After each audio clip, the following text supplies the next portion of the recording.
It was said that a new person had appeared on the seafront, a lady with a little dog. Dmitri Gurov, who had by then been a fortnight at Yalta and so was fairly at home there, had begun to take an interest in new arrivals. Sitting in Vernet's pavilion, he saw walking on the seafront a fair-haired young lady of medium height wearing a beret. A white Pomeranian dog was running behind her. And afterwards he met her in the public gardens and in the square several times a day. She was walking alone, always wearing the same beret, and always with the same white dog. No one knew who she was, and everyone called her simply the lady with the dog. If she is here alone without a husband or friends, it wouldn't be amiss to make her acquaintance, Gurov reflected.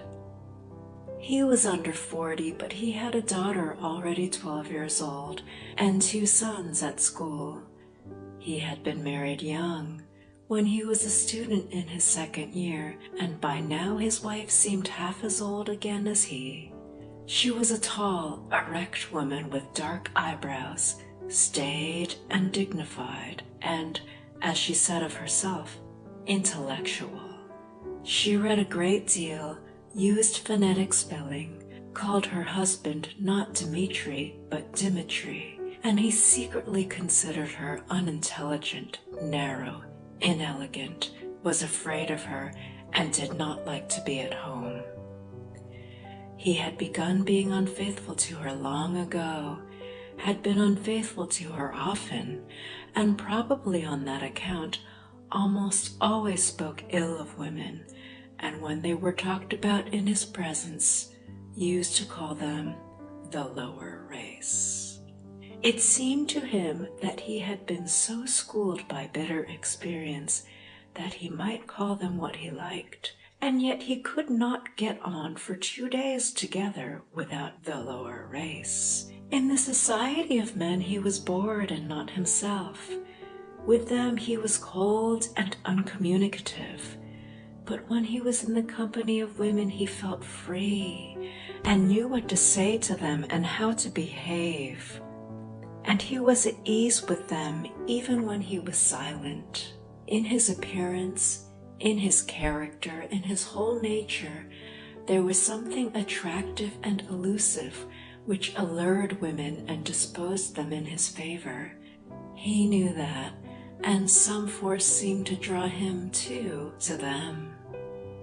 Experience often repeated, truly bitter experience, had taught him long ago that with decent people, especially Moscow people, always slow to move and irresolute, every intimacy, which at first so agreeably diversifies life and appears a light and charming adventure, inevitably grows into a regular problem of extreme intricacy. And in the long run, the situation becomes unbearable. But at every fresh meeting with an interesting woman, this experience seemed to slip out of his memory, and he was eager for life, and everything seemed simple and amusing. One evening he was dining in the gardens, and the lady in the beret came up slowly to take the next table.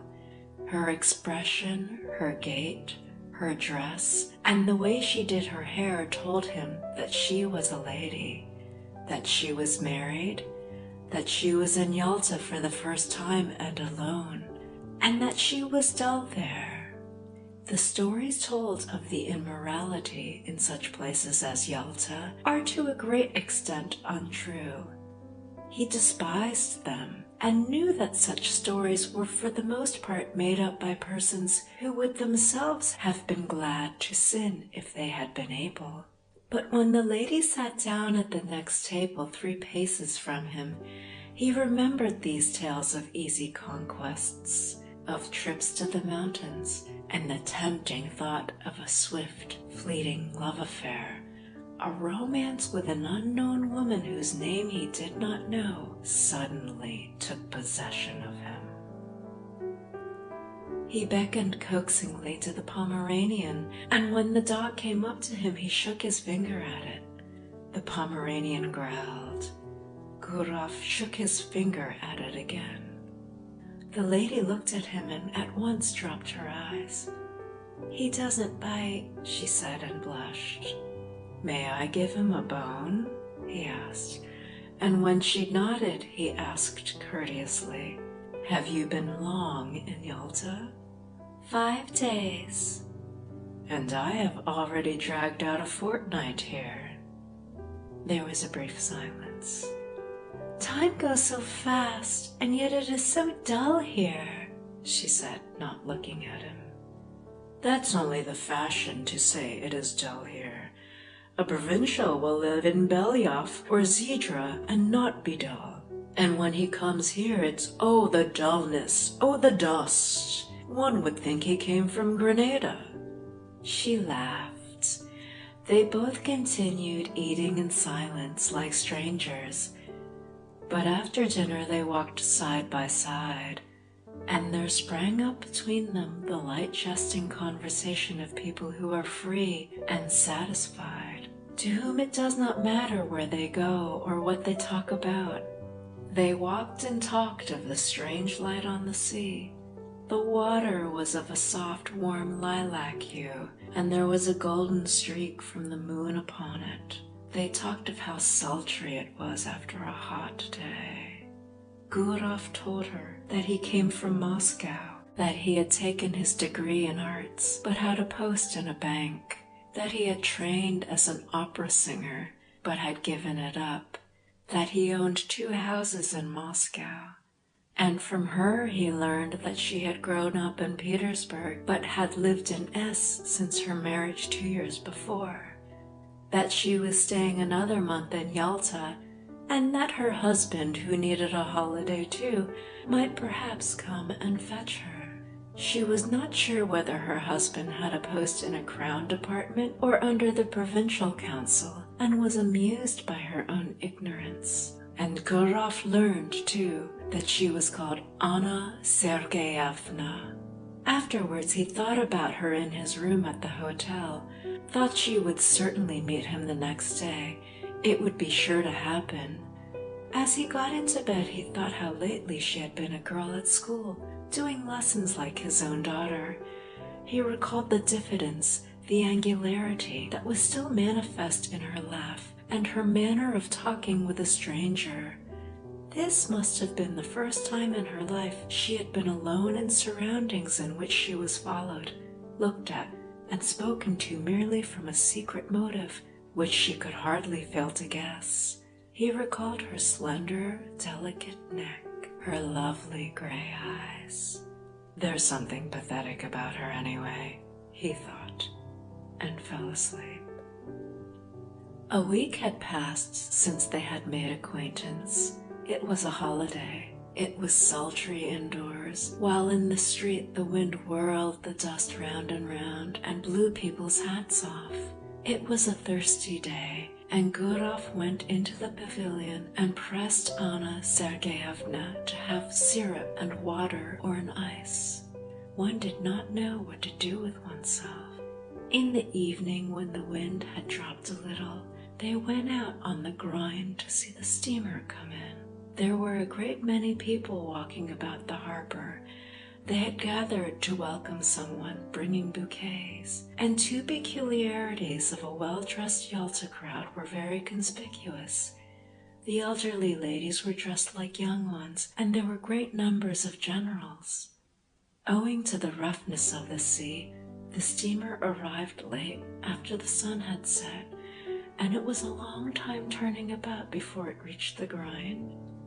Anna Sergeyevna looked through her lorgnette at the steamer and the passengers as though looking for acquaintances, and when she turned to Gurov, her eyes were shining.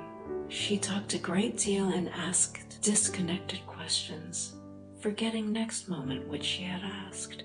Then she dropped her lorgnette in the crush. The festive crowd began to disperse. It was too dark to see people's faces.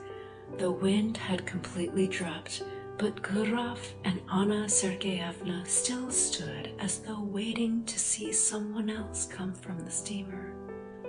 Anna Sergeyevna was silent now and sniffed the flowers without looking at Gurov. "The weather is better this evening," he said. "Where shall we go now? Shall we drive somewhere?" She made no answer. Then he looked at her intently, and all at once put his arm round her and kissed her on the lips, and breathed in the moisture and the fragrance of the flowers. And he immediately looked around him, anxiously wondering whether anyone had seen them. "Let us go to your hotel," he said softly, and both walked quickly. The room was close and smelt of the scent she had bought at the Japanese shop. Gurov looked at her and thought, what different people one meets in the world. From the past, he preserved memories of careless, good-natured women who loved cheerfully and were grateful to him for the happiness he gave them, however brief it might be, and of women like his wife who loved without any genuine feeling, with superfluous phrases, affectedly, hysterically, with an expression that suggested that it was not love nor passion, but something more significant. And of 2 or 3 others, very beautiful cold women, on whose faces he had caught a glimpse of a rapacious expression, an obstinate desire to snatch from life more than it could give. And these were capricious, unreflecting, domineering, unintelligent women, not in their first youth. And when Gurov grew cold to them, their beauty excited his hatred, and the lace on their linen seemed to him like scales. But in this case, there was still the diffidence, the angularity of inexperienced youth, an awkward feeling, and there was a sense of consternation as though someone had suddenly knocked on the door. The attitude of Anna Sergeyevna, the lady with the dog, to what had happened was somehow peculiar, very grave, as though it were her fall. So it seemed, and it was strange and inappropriate. Her face dropped and faded, and on both sides of it her long hair hung down mournfully. She mused in a dejected attitude, like the woman who was a sinner in an old-fashioned picture. "It's wrong," she said. "You will be the first to despise me now." There was a watermelon on the table. Gurov cut himself a slice and began eating it without haste. There followed at least half an hour of silence. Anna Sergeyevna was touching. There was about her the purity of a good, simple woman who had seen little of life. The solitary candle burning on the table threw a faint light on her face, yet it was clear that she was very unhappy. "How could I despise you?" asked Gurov. "You don't know what you are saying." "God forgive me," she said, and her eyes filled with tears. "It's awful." "You seem to feel you need to be forgiven." "Forgiven? No. I am a bad, low woman. I despise myself and don't attempt to justify myself. It's not my husband, but myself I have deceived. And not only just now. I've been deceiving myself for a long time. My husband may be a good, honest man, but he is a flunky. I don't know what he does there, what his work is, but I know he is a flunky. I was 20 when I was married to him. I've been tormented by curiosity. I wanted something better. There must be a different sort of life, I said to myself. But I wanted to live, to live, to live. I was fired by curiosity. You don't understand it, but I swear to God I could not control myself. Something happened to me. I could not be restrained. I told my husband I was ill and came here. And here I have been walking about as though I were dazed, like a mad creature. And now I have become a vulgar, contemptible woman whom anyone may despise. Gurov felt bored already listening to her. He was irritated by the naive tone, by this remorse, so unexpected and inopportune. But for the tears in her eyes, he might have thought she was jesting or playing a part. "I don't understand," he said softly. "What is it you want?" She hid her face on his breast and pressed close to him. believe me, I beseech you," she said. "I love a pure, honest life, and sin is loathsome to me. I don't know what I am doing. Simple people say, the evil one has beguiled me, and I may say of myself now that the evil one has beguiled me." "Hush, hush," he muttered. He looked at her fixed, scared eyes, kissed her, talked softly and affectionately, and by degrees she was comforted, and her gaiety returned. They both began laughing. Afterwards, when they went out, there was not a soul on the seafront. The town with its cypresses had quite a death-like air, but the sea still broke noisily on the shore. A single barge was rocking on the waves, and a lantern was blinking sleepily on it. They found a cab and drove to Oreanda. "I found out your surname in the hall just now. It was written on the board. Von Diederitz," said Gurov. "Is your husband a German?" "No, I believe his grandfather was a German, but he is an Orthodox Russian himself." At Oreanda, they sat on a seat not far from the church, looked down at the sea, and were silent. Yalta was hardly visible through the morning mist. White clouds stood motionless on the mountain tops. The leaves did not stir on the trees. Grasshoppers chirruped, and the monotonous hollow sound of the sea rising up from below spoke of the peace, of the eternal sleep awaiting us. So it must have sounded when there was no Yalta, no Oreanda here.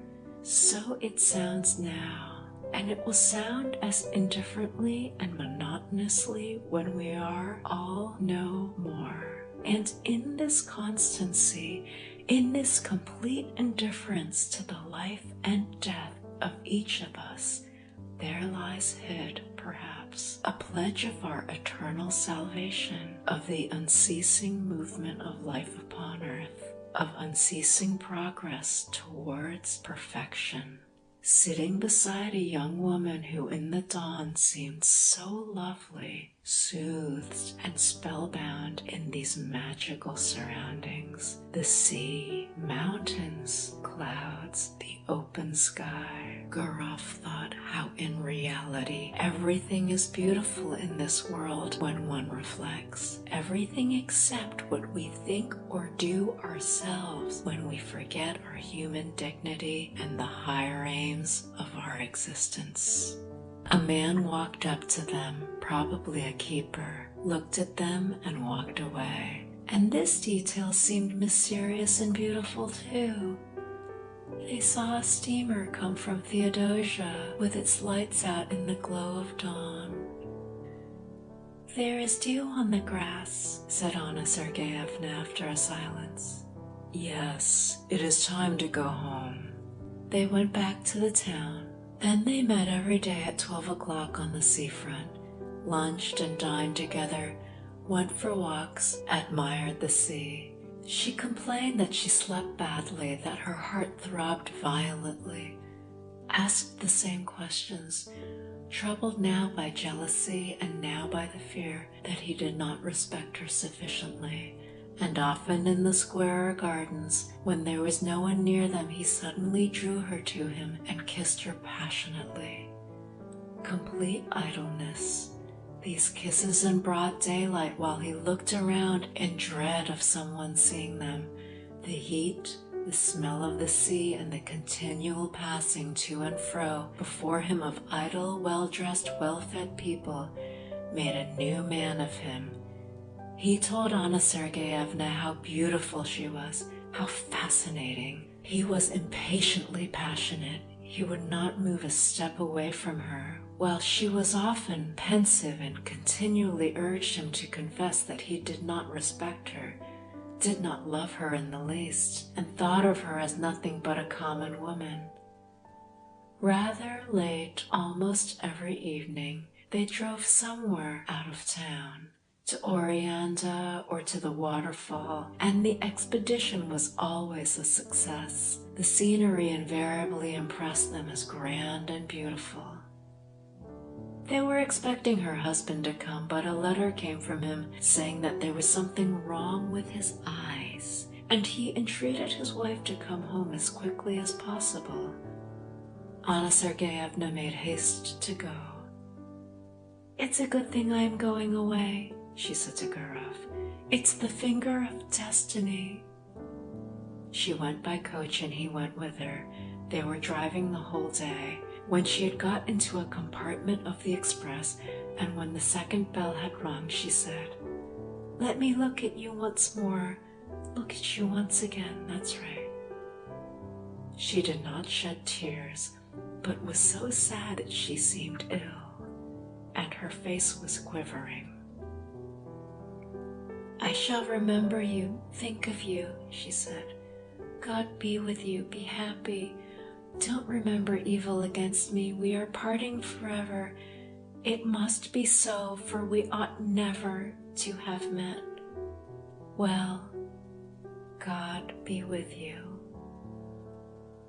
The train moved off rapidly. Its lights soon vanished from sight, and a minute later there was no sound of it, as though everything had conspired together to end as quickly as possible that sweet delirium, that madness. Left alone on the platform and gazing into the dark distance, Gurov listened to the chirp of the grasshoppers and the hum of the telegraph wires, feeling as though he had only just waked up. And he thought, musing, that there had been another episode or adventure in his life, and it too was at an end, and nothing was left of it but a memory. He was moved, sad, and conscious of a slight remorse. This young woman whom he would never meet again had not been happy with him. He was genuinely warm and affectionate with her, but yet in his manner, his tone, and his caresses, there had been a shade of light irony, the coarse condescension of a happy man who was, besides, almost twice her age. All the time she had called him kind, exceptional, lofty. Obviously, he had seemed to her different from what he really was, so he had unintentionally deceived her. Here at the station was already a scent of autumn. It was a cold evening. "It's time for me to go north," thought Gurov as he left the platform. "High time." At home in Moscow, everything was in its winter routine. The stoves were heated, and then in the morning it was still dark when the children were having breakfast and getting ready for school, and the nurse would light the lamp for a short time. The frost had begun already. When the first snow has fallen on the first day of sledge driving, it is pleasant to see the white earth, the white roofs, to draw soft, delicious breath, and the season brings back the days of one's youth. The old limes and birches, white with hoarfrost, have a good-natured expression. They are nearer to one's heart than cypresses and palms, and near them one doesn't want to be thinking of the sea and the mountains. Gurov was Moscow-born. He arrived in Moscow on a fine, frosty day, and when he put on his fur coat and warm gloves and walked along Petrovka, and when on Saturday evening he heard the ringing of the bells, His recent trip and the places he had seen lost all charm for him. Little by little he became absorbed in Moscow life, greedily read 3 newspapers a day, and declared he did not read the Moscow papers on principle. He already felt a longing to go to restaurants, clubs, dinner parties, anniversary celebrations, and he felt flattered at entertaining distinguished lawyers and artists, and at playing cards with a professor at the doctor's club. He could already eat a whole plateful of saltfish and cabbage. In another month, he fancied, the image of Anna Sergeyevna would be shrouded in a mist in his memory, and only from time to time would visit him in his dreams with a touching smile, as others did. But more than a month passed, real winter had come, and everything was still clear in his memory, as though he had parted with Anna Sergeyevna only the day before. And his memories glowed more and more vividly.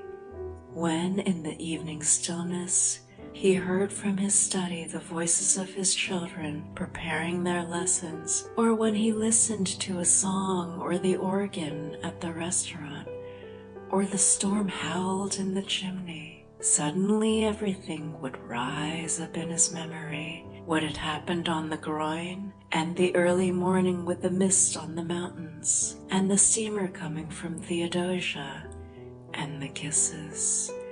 He would pace a long time about his room, remembering it all and smiling. Then the memories passed into dreams, and in his fancy the past was mingled with what was to come. Anna Sergeyevna did not visit him in dreams, but followed him about everywhere like a shadow and haunted him. When he shut his eyes, he saw her as though she were living before him, and she seemed to him lovelier, younger, tenderer than she was. And he imagined himself finer than he had been in Yalta. In the evenings, she peeped out at him from the bookcase, from the fireplace, from the corner. He heard her breathing, the caressing rustle of her dress. In the street, he watched the women, looking for someone like her. He was tormented by an intense desire to confide his memories to someone. But in his home it was impossible to talk of his love, and he had no one outside. He could not talk to his tenants nor to anyone at the bank. And what had he to talk of? Had he been in love then? Had there been anything beautiful, poetical, or edifying, or simply interesting in his relations with Anna Sergeyevna? And there was nothing for him but to talk vaguely of love, of woman, and no one guessed what it meant. Only his wife twitched her black eyebrows and said, "The part of a lady killer does not suit you at all, Dmitri." One evening, coming out of the doctor's club with an official with whom he had been playing cards, he could not resist saying, "If only you knew what a fascinating woman I made the acquaintance of in Yalta." The official got into his sledge and was driving away, but turned suddenly and shouted, "Dmitri Dmitrich!" "What?" "You were right this evening. The sturgeon was a bit too strong." These words, so ordinary, for some reason moved Gurov to indignation and struck him as degrading and unclean. What savage manners! What people! What senseless nights! What uninteresting, uneventful days! The rage for card-playing, the gluttony, the drunkenness, the continual talk always about the same thing, useless pursuits and conversations always about the same things, absorb the better part of one's time, the better part of one's strength, and in the end there is left a life groveling and curtailed, worthless and trivial, and there is no escaping or getting away from it, just as though one were in a madhouse or a prison. Gurov did not sleep all night and was filled with indignation, and he had a headache all next day, and the next night he slept badly. He sat up in bed, thinking, or paced up and down his room. He was sick of his children, sick of the bank. He had no desire to go anywhere or to talk of anything. In the holidays in December, he prepared for a journey and told his wife he was going to Petersburg to do something in the interests of a young friend, and he set off for S. What for? He did not very well know himself. He wanted to see Anna Sergeyevna and to talk with her, to arrange a meeting if possible.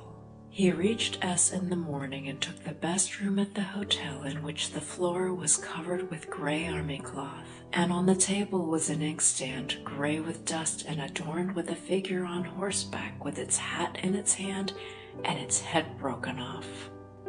The hotel porter gave him the necessary information. Von Diederitz lived in a house of his own on Old Goncharny Street. It was not far from the hotel. He was rich and lived in good style. He had his own horses. Everyone in the town knew him. The porter pronounced the name Diederitz.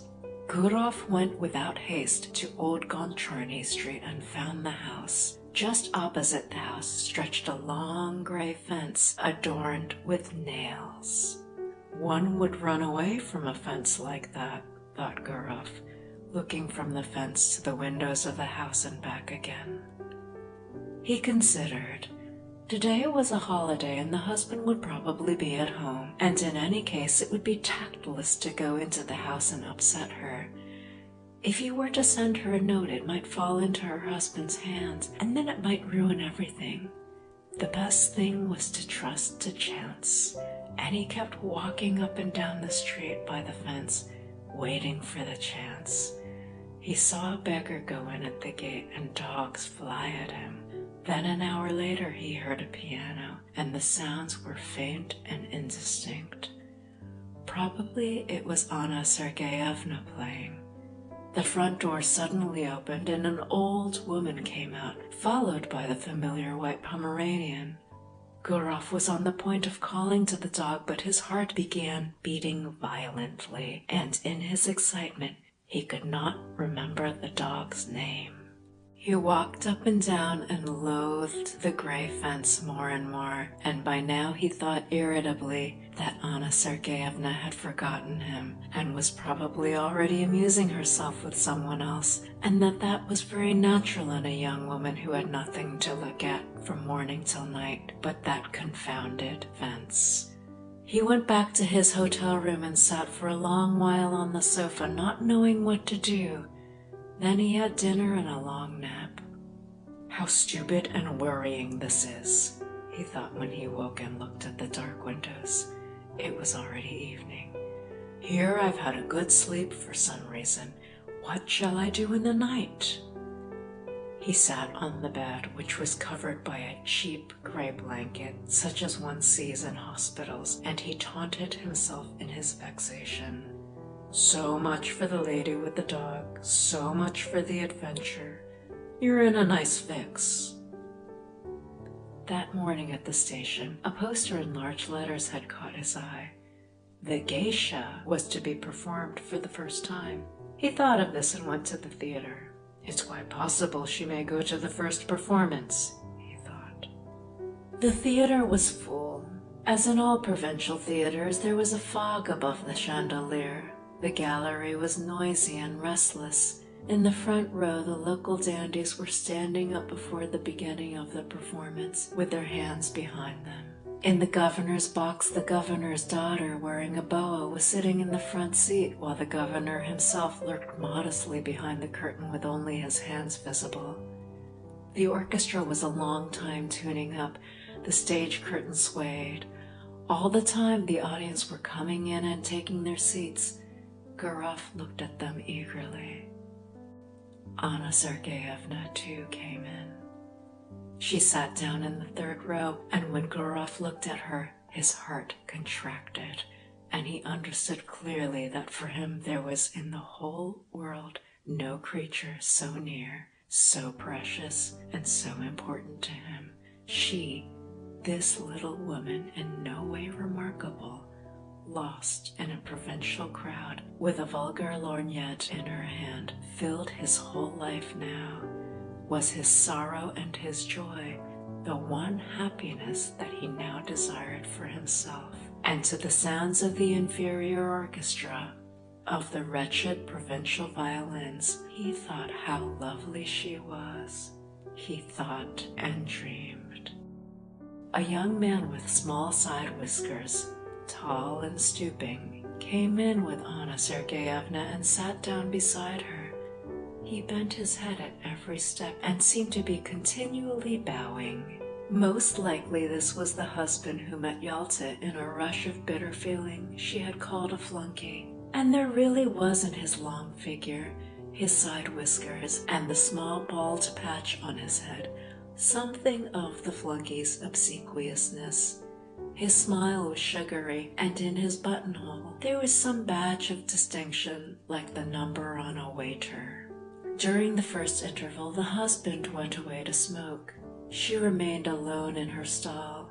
Gurov, who was sitting in the stalls too, went up to her and said in a trembling voice, with a forced smile, "Good evening."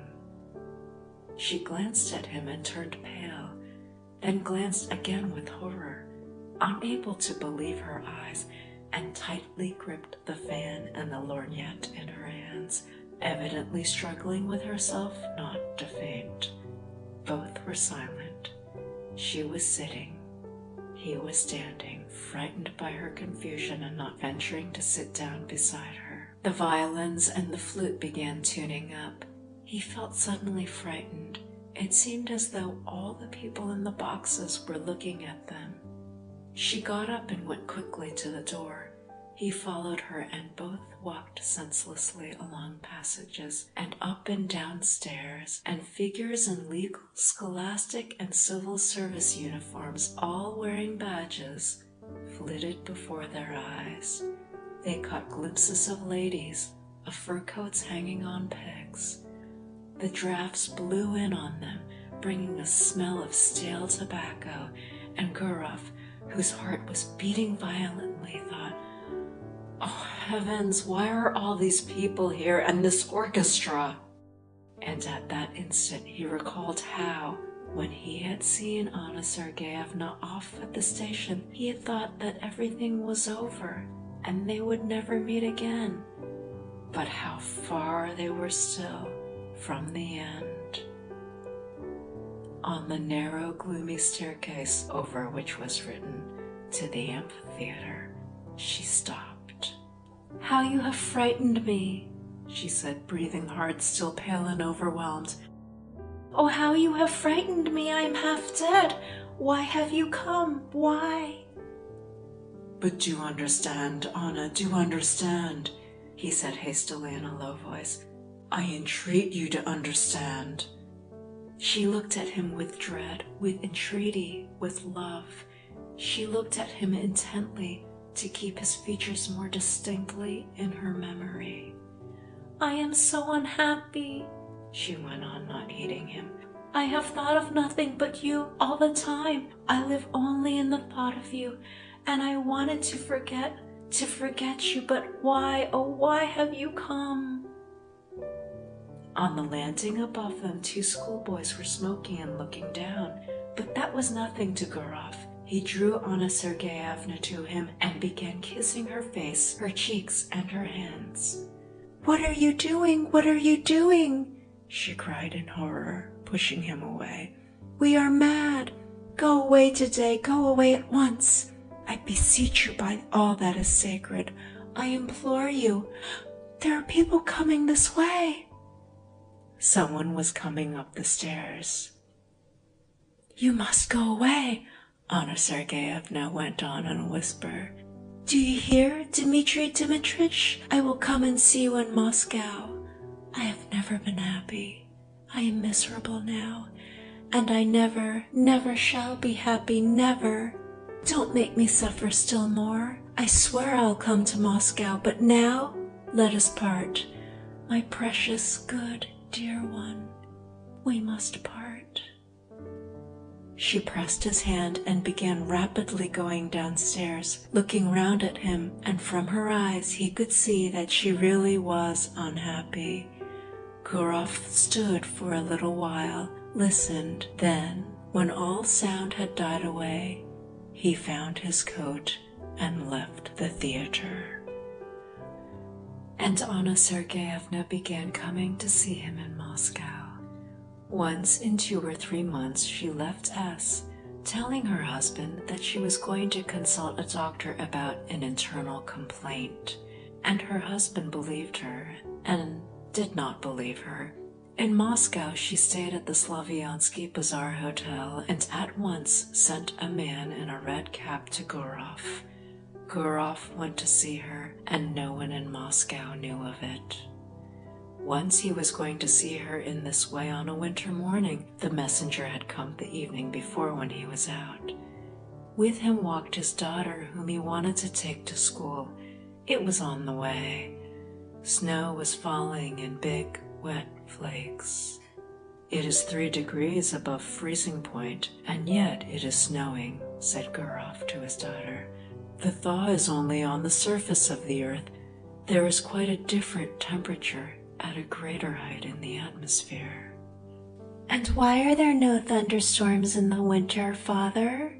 He explained that too. He talked, thinking all the while that he was going to see her, and no living soul knew of it, and probably never would know. He had 2 lives, one open, seen, and known by all who cared to know, full of relative truth and of relative falsehood, exactly like the lies of his friends and acquaintances, and another life running its course in secret. And through some strange, perhaps accidental conjunction of circumstances, everything that was essential, of interest and of value to him, everything in which he was sincere and did not deceive himself, everything that made the kernel of his life, was hidden from other people, and all that was false in him, the sheath in which he hid himself to conceal the truth. Such, for instance, as his work in the bank, his discussions at the club, his lower race, his presence with his wife at anniversary festivities, all that was open, and he judged of others by himself, not believing in what he saw, and always believing that every man had his real, most interesting life under the cover of secrecy and under the cover of night. All personal life rested on secrecy, and possibly it was partly on that account that civilized man was so nervously anxious that personal privacy should be respected. After leaving his daughter at school, Gurov went on to the Slavyansky Bazaar. He took off his fur coat below, went upstairs and softly knocked at the door. Anna Sergeyevna, wearing his favorite gray dress, exhausted by the journey and the suspense, had been expecting him since the evening before. She was pale. She looked at him and did not smile, and he had hardly come in when she fell on his breast. Their kiss was slow and prolonged, as though they had not met for 2 years. "Well, how are you getting on there?" he said. "What news?" "Wait, I'll tell you directly. I can't talk." She could not speak. She was crying. She turned away from him and pressed her handkerchief to her eyes. "Let her have her cry out. I'll sit down and wait," he thought, and he sat down in an armchair. Then he rang and asked for tea to be brought him, and while he drank his tea, she remained standing at the window with her back to him. She was crying from emotion, from the miserable consciousness that their life was so hard for them. They could only meet in secret, hiding themselves from people like thieves. Was not their life shattered? "Come, do stop," he said. It was evident to him that this love of theirs would not soon be over, that he could not see the end of it. Anna Sergeyevna grew more and more attached to him. She adored him, and it was unthinkable to say to her that it was bound to have an end someday. Besides, she would not have believed it. He went up to her and took her by the shoulders to say something affectionate and cheering, and at that moment he saw himself in the looking glass. His hair was already beginning to turn gray, and it seemed strange to him that he had grown so much older, so much plainer during the last few years. The shoulders on which his hands rested were warm and quivering. He felt compassion for this life, still so warm and lovely, but probably already not far from beginning to fade and wither like his own. Why did she love him so much? He always seemed to women different from what he was, and they loved in him not himself, but the man created by their imagination, whom they had been eagerly seeking all their lives. And afterwards, when they noticed their mistake, they loved him all the same, and not one of them had been happy with him. Time passed, he had made their acquaintance, got on with them, parted, but he had never once loved. It was anything you like, but not love. And only now, when his head was gray, he had fallen properly, really in love, for the first time in his life. Anna Sergeyevna and he loved each other like people very close and akin, like husband and wife, like tender friends. It seemed to them that fate itself had meant them for one another, and they could not understand why he had a wife and she a husband. And it was as though they were a pair of birds of passage, caught and forced to live in different cages. They forgave each other for what they were ashamed of in their past. They forgave everything in the present and felt that this love of theirs had changed them both. In moments of depression in the past, he had comforted himself with any arguments that came into his mind, but now he no longer cared for arguments. He felt profound compassion. He wanted to be sincere and tender. "Don't cry, my darling," he said. "You've had your cry, that's enough. Let us talk now. Let us think of some plan." Then they spent a long while taking counsel together, talked of how to avoid the necessity for secrecy, for deception, for living in different towns and not seeing each other for long at a time. How could they be free from this intolerable bondage? How, he asked, clutching his head. How? And it seemed as though in a little while the solution would be found, and then a new and splendid life would begin. And it was clear to both of them that they had still a long, long road before them, and that the most complicated and difficult part of it was only just beginning.